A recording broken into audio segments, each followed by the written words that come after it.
latar belakang peristiwa. Masa pendudukan Jepang di tahun 1942 sampai 1945 membawa duka mendalam bagi bangsa Indonesia. Yang pertama dikarenakan penerapan kerja paksa atau romusa yang tidak manusiawi. Yang kedua penindasan militer dan perampasan hasil bumi rakyat. Yang ketiga kewajiban menyerahkan sebagian besar hasil panen padi. Lalu ada juga profil Kiai Haji Zainal Mustafa atau pemimpin karismatik. Beliau adalah seorang ulama besar dan pendiri pesantren Sukanama di Tasikmalaya yang lahir tahun 1899. Dikenal sebagai orator ulung yang tegas menolak segala bentuk kemusyrikan dan penindasan kolonial, menjadikannya simbol keberanian santri. Pemicu konflik utama. Yang pertama ada Saikere. Penolakan membungkuk ke arah matahari Kaisar Jepang karena dianggap syirik. Yang kedua hasil panen.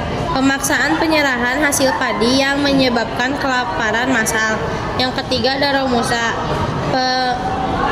Pengarahan tenaga rakyat secara paksa tanpa upah dan jaminan hidup. Lalu ada jalan perlawanannya. Februari tahun 1944, ketegangan memuncak saat Kiai Zainal Mustafa secara terang-terangan menolak pemerintah Jepang. Para santri diberikan ilmu bela diri, silat, dan senjata tradisional seperti bambu runcing serta golok yang menghadapi tentara Jepang yang bersenjata modern. Puncak dan akhir perjuangan. Pertempuran berdarah, Jepang menyerang Sukamana pada 25 Februari 1944. 86 orang santri gugur sebagai syuhada dalam pertempuran yang tidak seimbang. Penangkapan. K.H. Zainal Mustafa ditangkap setelah pertempuran sengit. Eksekusi, beliau dibawa ke Jakarta dan dihukum mati pada 25 Oktober 1944. Makamnya, jasad beliau baru ditemukan dan dipindahkan ke Sukamana tahun 1973. Dampak dan warisan perjuangan. Pahlawan nasional, anugerah gelar pahlawan nasional oleh RI atas jasa dan pengorbanannya. Inspirasi rakyat, memicu semangat perlawanan di daerah lain untuk merebut kemerdekaan. Identitas santri, membuktikan peran besar ulama dalam mempertahankan NKRI dan agama. Selanjutnya ada nilai-nilai luhur.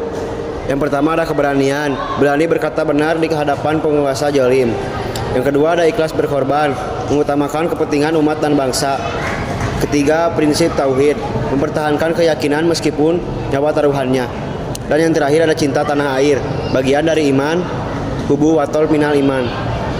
Kesimpulan, perlawanan rakyat Sukamana merupakan salah satu bentuk perjuangan rakyat Indonesia melawan Jepang dipimpin Kiai Haji Zainal Mustafa dengan dukungan rakyat dan santri. Peristiwa ini menunjukkan pentingnya persatuan dan keberanian dalam melawan penjajahan. Sekian dari kelompok kami. Wassalamualaikum warahmatullahi wabarakatuh.